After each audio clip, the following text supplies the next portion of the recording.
Bonjour chers élèves, bonjour à tous. Je suis Anis Agrobi, enseignant d'informatique au lycée. Je vous présente aujourd'hui une leçon intitulée « Les fonctions de base d'un tableur ». Cette leçon est destinée aux élèves de 4e année lettres. Dans cette leçon, on va réaliser des activités. Je vous invite dès présent de préparer vos ordinateurs pour y participer. On va commencer la séance avec un petit quiz de ce que vous avez vu déjà en 3e année. Alors, comme première question, c'est quoi Excel? C'est un logiciel de présentation de diapositives, c'est un traitement de texte ou bien un tableur? Très bien. Donc, Excel est un tableur. Un tableur, c'est un logiciel qui permet de réaliser des calculs automatiques et de traiter des tableaux. Il existe plusieurs logiciels tableurs qui remplissent presque les mêmes fonctions. On cite par exemple, dans la suite Office, le tableur c'est Excel. Dans OpenOffice, c'est Calc. Et dans Google, c'est Sheets. La question suivante, les fichiers Excel ont comme extension XLS, PPTX, TXT, XLSX ou bien Doc. Réfléchissez bien, on n'a plus qu'une seule solution. Bien évidemment, on a la version de Excel de 97 jusqu'à 2003, elle utilise l'extension XLS. Et celle à partir de 2007, c'est l'extension XLSX. Dans une feuille de calcul, les données sont saisies dans une page, une cellule ou une colonne. Très bien, c'est dans une cellule qu'on saisit dans Excel. Mais dans Word, on saisit dans une page. Mais une colonne, là, on saisit une colonne dans un tableau, et ce n'est pas dans le tableur Excel.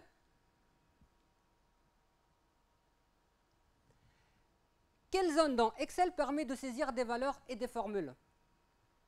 Est-ce la barre de titre, la barre de menu, la barre de formule ou la barre d'outils standard?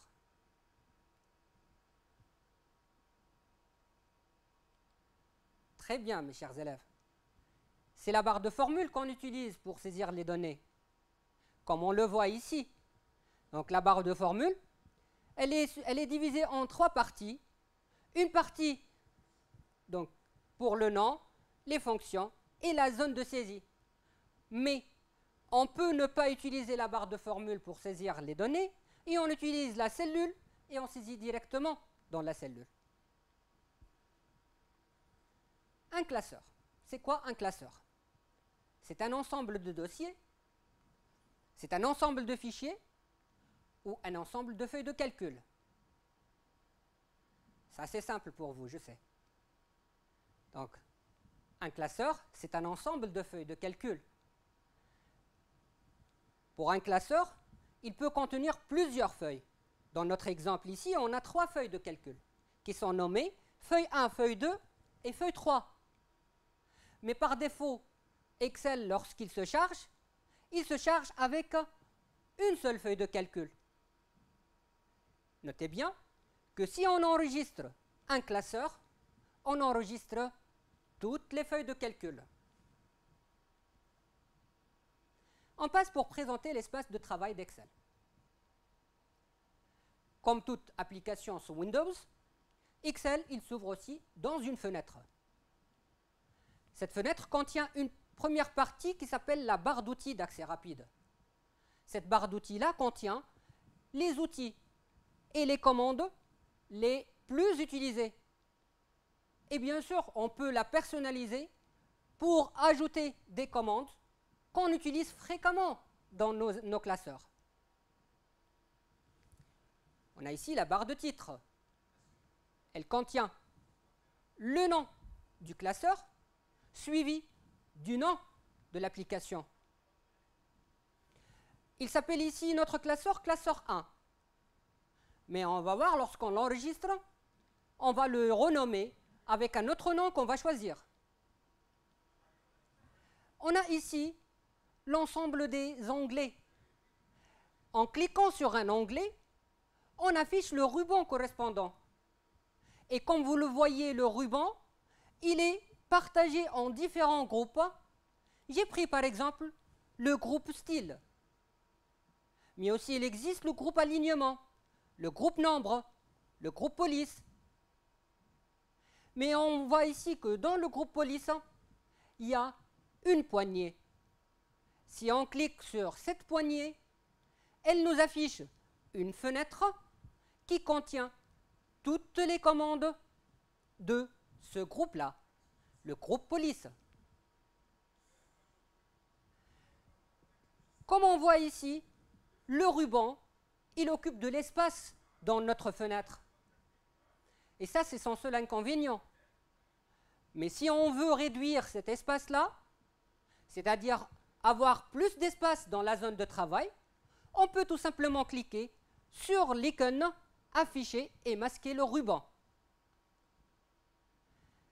On a ici une barre de formule, comme on l'avait vu dans le quiz. La barre de formule qui est divisée en 3 parties. L'adresse d'une cellule, où on va voir le nom de la plage, ça peut être donc le nom de la plage. Ici, c'est la fonction ou le bouton qui permet d'afficher les différentes fonctions sous Excel. Et on a la zone de saisie de formule. Une feuille de calcul a toujours un nom. Ce nom-là, par défaut, c'est feuille 1. On va voir comment le renommer. Et on peut aussi cliquer sur le plus pour ajouter d'autres feuilles. On a 2 barres de défilement qui nous permettent de défiler dans notre feuille de calcul. Une verticale et l'autre horizontale. On termine avec la cellule pour cette présentation. Mais c'est quoi une cellule et quelles sont les propriétés d'une cellule? Donc une cellule, visuellement, est l'intersection d'une colonne avec une ligne. Une cellule est caractérisée par une adresse et un contenu. L'adresse d'une cellule est définie par les coordonnées de la colonne et de la ligne dont elle est l'intersection. Je prends par exemple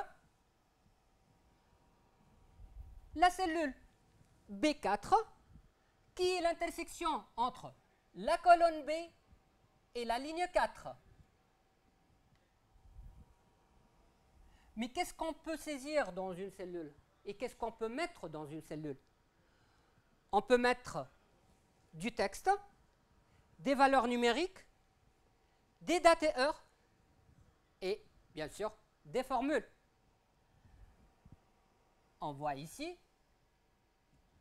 que les textes sont alignés à gauche, les valeurs numériques sont alignées à droite, et on a aussi une formule.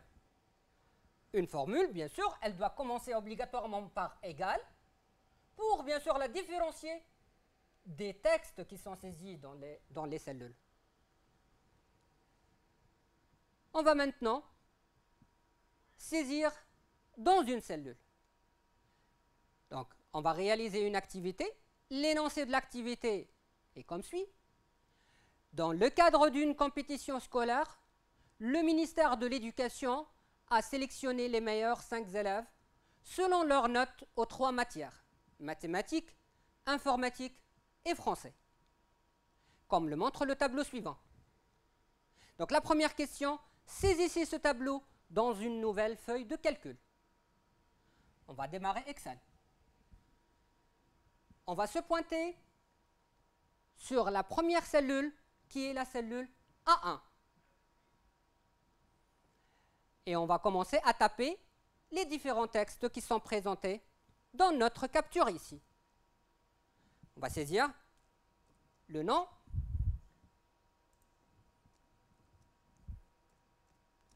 et prénom. Alors, vous remarquez ici qu'il y a un débordement dans la cellule. Ce n'est pas un problème. Et ça ne veut pas dire qu'on a occupé deux cellules. Donc, on a utilisé seulement la cellule A1.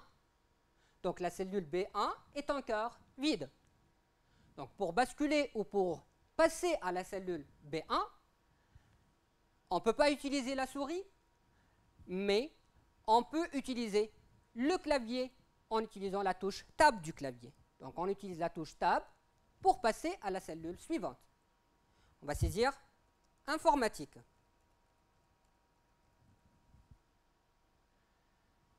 On passe vers la cellule suivante avec la touche Tab encore. On saisit mathématiques.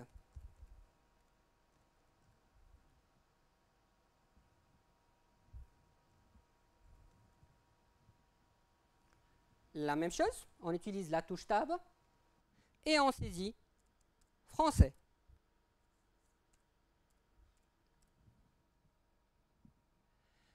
On va ensuite saisir la deuxième ligne. On va utiliser la souris pour se pointer sur la ligne suivante.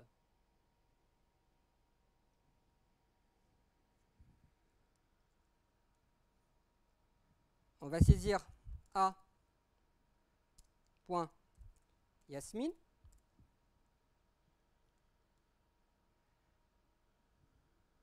Sa note, c'est 19 en informatique. Alors, vous remarquez que le texte est aligné par défaut à gauche et les valeurs numériques sont alignées à droite.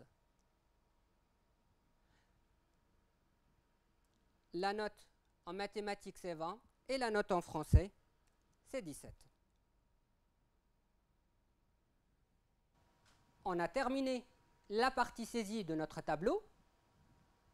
On doit maintenant enregistrer notre résultat. On va enregistrer dans le dossier Bac 2021 qui se trouve sous le C2 points. Donc on utilise l'onglet Fichier, on choisit Enregistrer ou Enregistrer sous, ça sera la même chose pour la première fois. Là, on va utiliser Enregistrer sous vu que mon fichier a été déjà enregistré. Donc je vais parcourir, cliquer sur le C2 points, choisir le dossier Bac 2021 et saisir notre nom de fichier. On va l'appeler activité saisie. Je corrige mon nom, je le nomme activité saisie. J'enregistre mon fichier. Donc la première partie a été faite. Alors ce qu'on remarque ici, c'est qu'il y a le débordement de nom-prénom, le débordement de mathématiques, aussi si mathématiques, donc il y aura donc une mise en forme à ce niveau-là. Donc on va voir comment on peut modifier ou redimensionner la largeur des différentes colonnes. Bien sûr, la présentation, ce que vous voyez ici, on va mettre en forme tout à l'heure notre tableau pour qu'elle corresponde à cette capture-là. Alors, on va sélectionner la colonne. Donc, on va se positionner entre B et C et double-cliquer pour appliquer un ajustement automatique de la largeur de la colonne. L'ajustement automatique, ça veut dire que la largeur ou la largeur de la cellule qui contient le texte le plus long va être utilisée comme largeur par défaut de toute la colonne. La même chose pour mathématiques, on va double-cliquer pour l'ajuster. Sinon, on va sélectionner la colonne et aller vers Format et choisir Ajuster la largeur de colonne. Donc, on va voir tout à l'heure pour nom et prénom, on ne va pas l'ajuster ici. Donc, je vous conseille, si on va utiliser le renvoi à la ligne automatique, ce qu'on allait voir tout à l'heure, il ne faut pas modifier la largeur de la colonne. sinon vous allez être obligé de réajuster les largeurs pour avoir un renvoi à la ligne comme présent dans notre capture.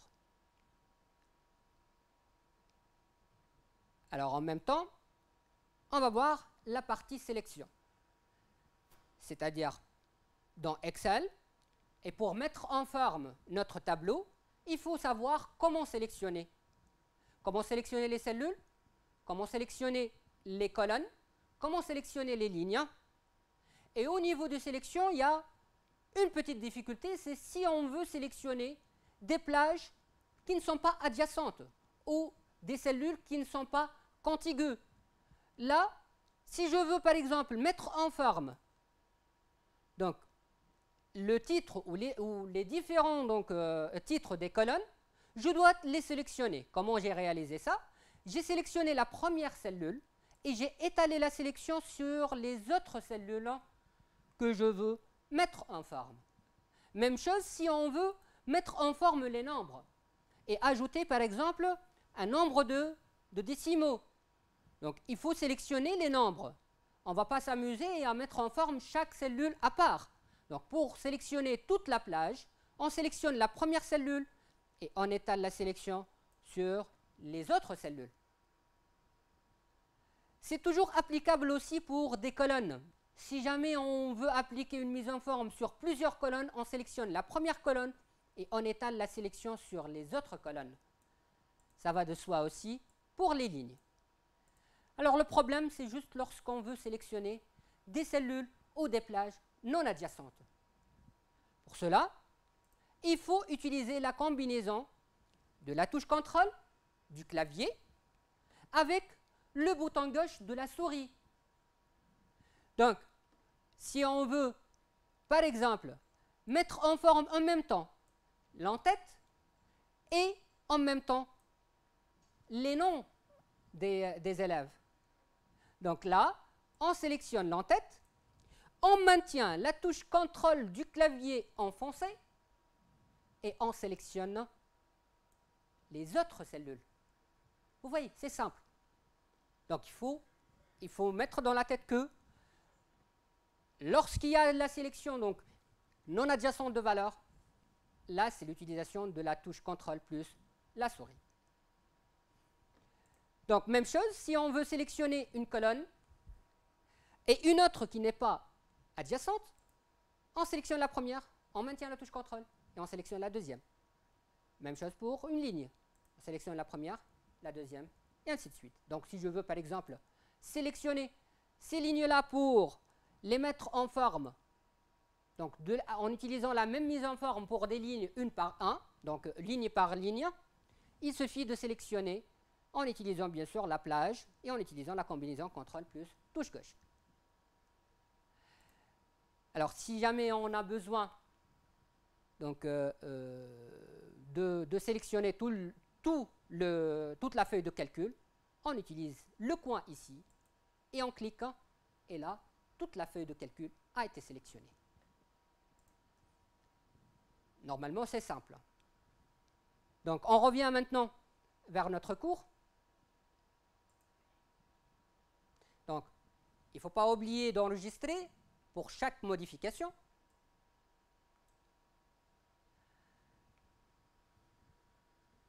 On a vu la sélection de cellules. On a dit que sélectionner une cellule, c'est tout simplement cliquer dessus.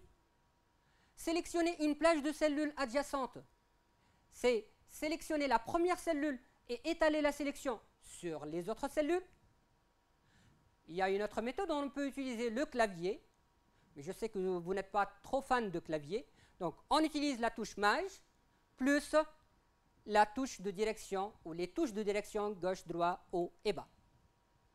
Pour sélectionner une plage de cellules ou des cellules non contiguës, on peut bien sûr la fameuse combinaison, la touche contrôle plus la touche gauche de la souris. N'oubliez pas ça. Alors maintenant passons pour voir la manipulation des lignes et des colonnes. Pour cela, on va reprendre l'activité 1.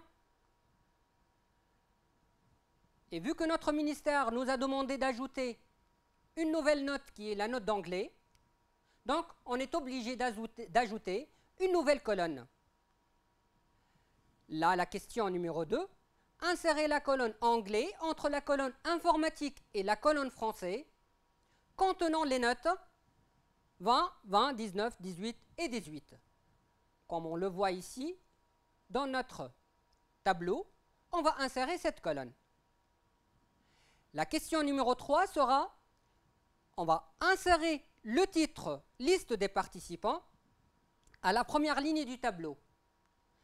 Et en même temps, on va renommer notre feuille de calcul avec le nom « Liste des participants ». On va passer sous Excel et réaliser ce travail. Donc, on s'est arrêté tout à l'heure dans la partie saisie. On va maintenant insérer une colonne entre mathématiques et français, qu'on va la nommer anglais. Donc, pour réaliser ça, il faut sélectionner la colonne D, qui contient la matière français, et cliquer bouton gauche de la souris et choisir la commande insertion. Cette insertion-là va se faire à la place de la sélection, c'est-à-dire il y aura donc un décalage de la colonne français et on a une nouvelle colonne qui s'est insérée qu'on va la nommer anglais. Donc son titre c'est anglais. Dans cette colonne, il y a différentes notes. On a 20 comme première note, 20 deuxième note, et on a 19, 18 et 18. Donc, on insère aussi le titre qui doit être dans la première ligne de notre tableau. Pour cela, il faut sélectionner la ligne 1. Cette fois, on va utiliser le menu. On va choisir la commande insérer et utiliser la commande insérer des lignes dans la feuille de calcul. Donc, comme vous voyez, il y a eu un décalage de tout le tableau. Donc, on a une ligne vide dans laquelle on va insérer le nom, le titre qui est liste des participants.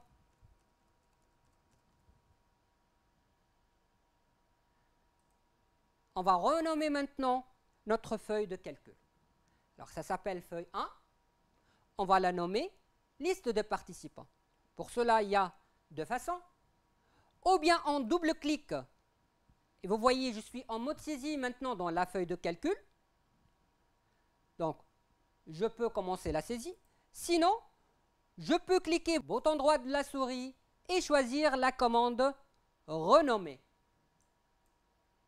Et là, je vais saisir liste des participants.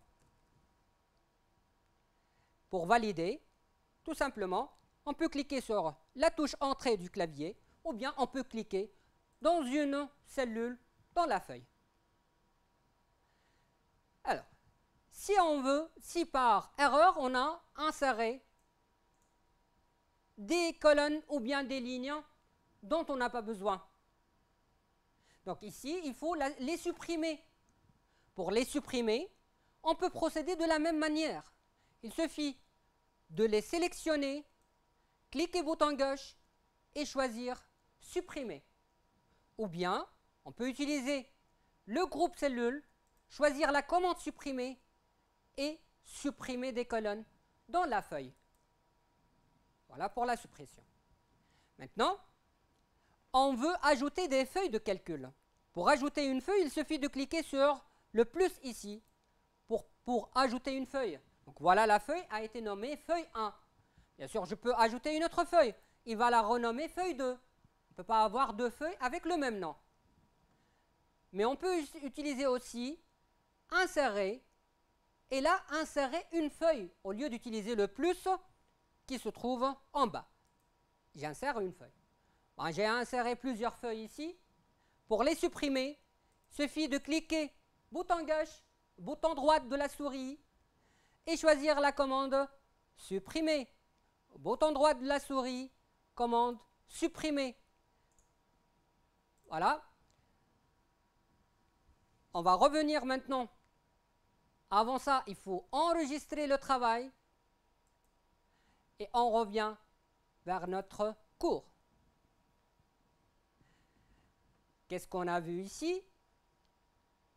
On a vu comment insérer une ou plusieurs lignes, colonnes ou feuilles. On a vu comment supprimer une ou plusieurs lignes ou colonnes ou feuilles. Et on a vu aussi comment renommer une feuille de calcul. Passons maintenant à la partie d'insertion d'objets. Et dans cette activité, ou dans cette question, on va demander d'insérer le logo du ministère à gauche du titre de tableau, comme on le voit ici. Donc on va l'insérer à ce niveau-là. Donc là, il faut insérer aussi une ligne. C'est la ligne 1 qu'il faut l'insérer pour que notre logo se positionne correctement à côté du titre. On va démarrer Excel et on va voir comment pourrons-nous insérer ce logo. Donc, la première chose qu'il faut faire, c'est de sélectionner la ligne et d'insérer une nouvelle ligne. Ensuite, on va mettre notre pointeur à la position d'insertion, aller dans le menu, aller dans l'onglet insertion, et choisir illustration comme groupe. On voit dans la partie illustration qu'on peut insérer des images, des formes, des smart art, et même dans la partie texte, on peut insérer du word art. Donc, on va insérer une image maintenant. On va chercher notre image. On a le logo du ministère. On va l'insérer à ce niveau-là. Bien sûr, tout ça va être corrigé avec la mise en forme qu'on va voir tout à l'heure. Et on va voir un rendu de notre tableau comme il est présenté ici. Donc, c'est simple pour l'insertion d'un fichier externe sous Excel. On va sauvegarder notre travail. Vous voyez que j'ai utilisé la raccourci ici. On peut bien sûr toujours utiliser fichier enregistré. Donc, on va fermer Excel. Revenons à notre cours et voir maintenant une autre activité qui est la mise en forme de notre tableau. Donc, pour mettre en forme le tableau, il faut connaître les différentes parties à mettre en forme. C'est-à-dire, vu qu'il ne nous a pas demandé qu'est-ce qu'il faut mettre en forme ou comment on doit mettre en forme, il faut connaître les différentes mises en forme à réaliser. Par exemple, ici on a le titre, on voit qu'il est coloré en vert, on voit aussi qu'il est en gras par rapport aux autres textes qui est plus foncé. Il est de taille plus grande et aussi on voit qu'il est centré par exemple. Même chose, pour la partie en tête du tableau, on voit qu'il y a un renvoi à la ligne automatique à ce niveau-là. Il y a un remplissage avec une couleur bleue. Les titres sont en gras. Pour les noms des élèves, ils sont en italique. On voit qu'ils sont un petit peu décalés. Donc, un petit peu, là, la présentation, elle n'est pas donc régulière. Donc, on a aussi le gras. Pour les nombres, ils sont toujours alignés à droite, mais aussi on voit qu'il y a un nombre de décimales, donc de 2. Il y a 2 décimaux qui sont présents ici. Et encore, enfin, on termine avec les bordures. Donc le tableau contient donc, les différentes bordures qu'on va les dessiner. Pour le logo, il faut le repositionner correctement à côté du titre. On passe sous Excel pour réaliser ça.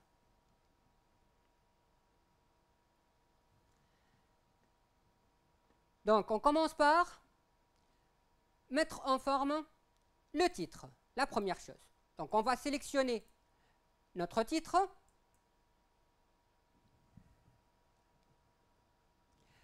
Le titre est sélectionné.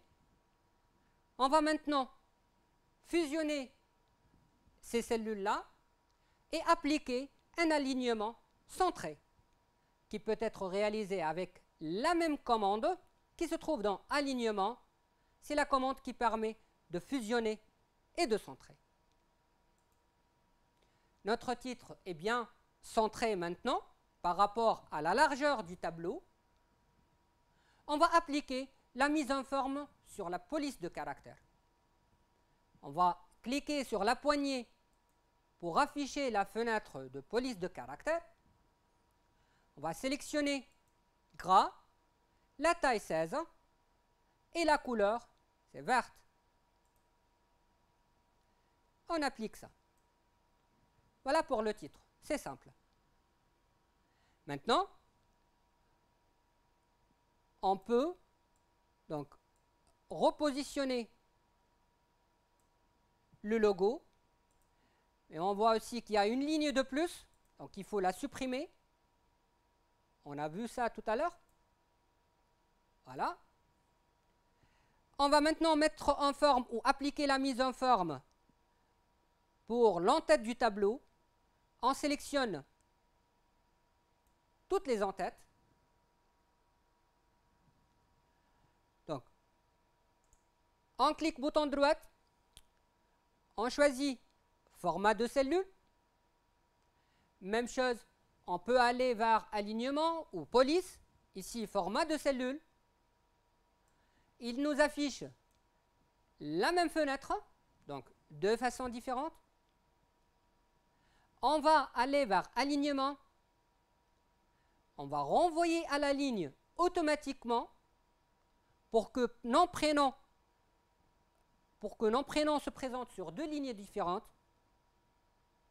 On va choisir de centrer dans l'horizontale de la cellule et aussi on va centrer dans le vertical de la cellule. Pourquoi? Parce que si je ne mets pas donc centré en vertical, informatique et les autres vont être alignés en bas par défaut de la cellule. Là, vous voyez que au niveau de la mise en forme de l'alignement a été bien appliqué sur les différentes colonnes.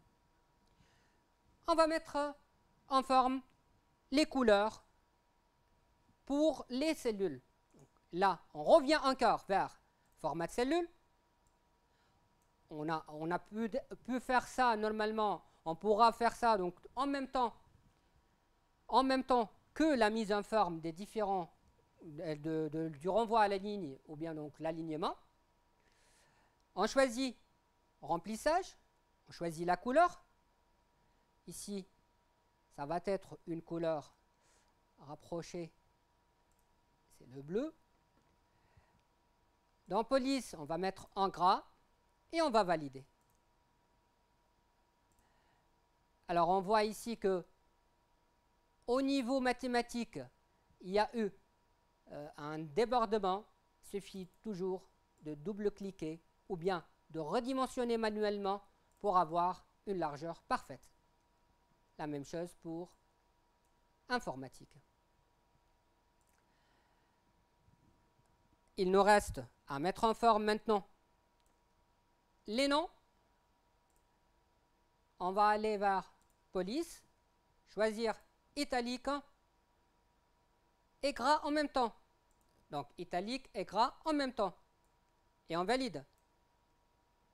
Pour les nombres, on sélectionne toute la plage des valeurs numériques et on choisit nombre. Je prends nombre, et je définis le nombre de décimales à 2. Et je valide. Alors, il nous reste tout simplement à terminer les bordures.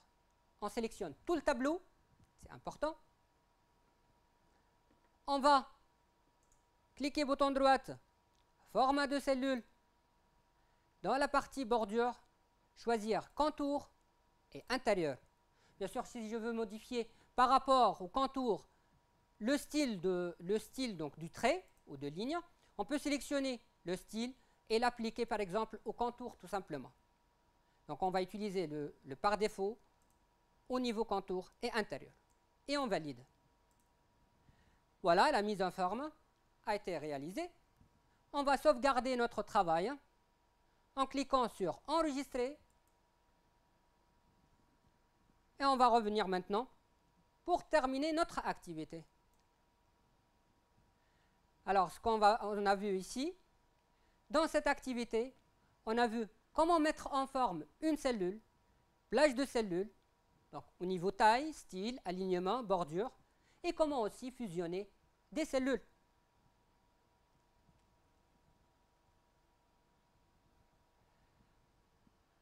On a vu aussi comment redimensionner une ligne ou une colonne.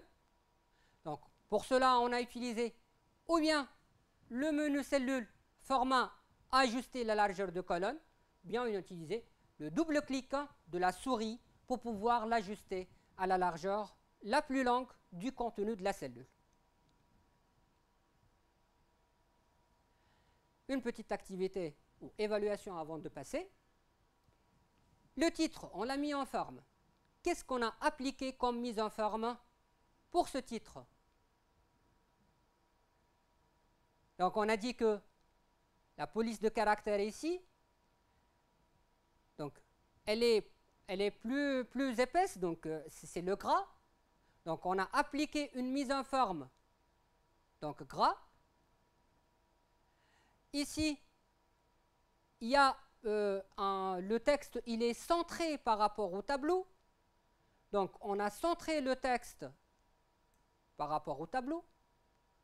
Est-ce qu'on a appliqué un renvoi à la ligne? Non, on l'a appliqué là pour le titre du tableau. Le remplissage aussi, il a été utilisé dans les différents titres des colonnes. On a utilisé une couleur verte.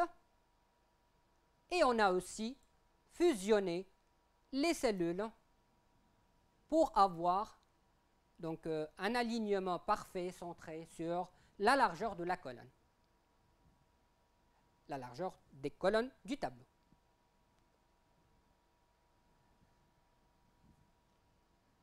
Après avoir terminé la mise en forme, on va imprimer notre travail pour l'envoyer ou pour l'archiver.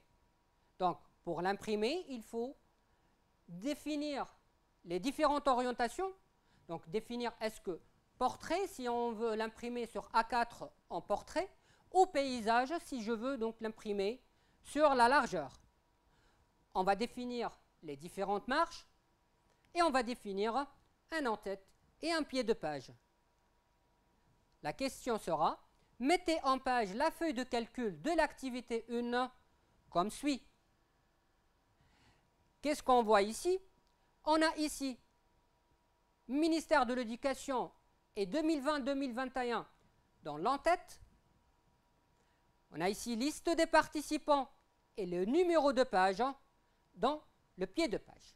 Donc on a aussi une marge du haut de 7 cm et le tableau, il est centré horizontalement. On va réaliser ça sur notre tableau sous Excel. Notre tableau qui a été mis en forme. Pour réaliser ça, il n'y a pas de sélection. On va vers la catégorie, vers l'onglet mise en page. On peut bien sûr appliquer en utilisant les différentes commandes dans le groupe mise en page, mais je préfère utiliser la fenêtre, vu que dans cette fenêtre-là, il y a toutes les commandes qu'on peut utiliser. Donc on va appliquer Avant tout, avant de commencer, donc on va voir un petit aperçu de ce qui était donc avant notre document. Donc là, le document il est présenté donc en portrait. Il n'y a pas d'en-tête, il n'y a pas de pied. Donc on va le mettre en forme. Revenons en cliquant sur cette flèche. On clique sur mise en page. On va appliquer une orientation paysage. On va définir une marge, on a dit, de 7 cm en haut. On va centrer horizontalement notre tableau. On va passer pour aller à l'en-tête et pied de page. Notre en-tête et pied de page est personnalisé. Donc on va définir un en-tête personnalisé. Là, on va écrire ministère de l'Éducation.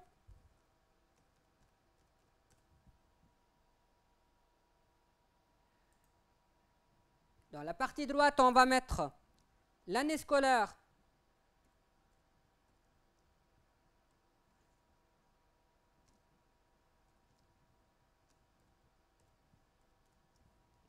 2021 ». On va appliquer. Pour le pied de page, on va personnaliser ce pied de page en insérant ici liste des participants. Et là, on va mettre le numéro de page. Le numéro de page, il s'insère à partir des différents raccourcis qui se trouvent ici. Donc, on a un numéro de page, on a le nombre total de pages, on a la date, on a l'heure, et on peut bien sûr insérer des liens vers des fichiers. Mais là, on va utiliser le numéro de page. On va valider. On va afficher un petit aperçu pour voir la différence par rapport à tout à l'heure. Donc, c'est ce qui a été demandé dans l'activité. On a la marge du haut de 7 cm.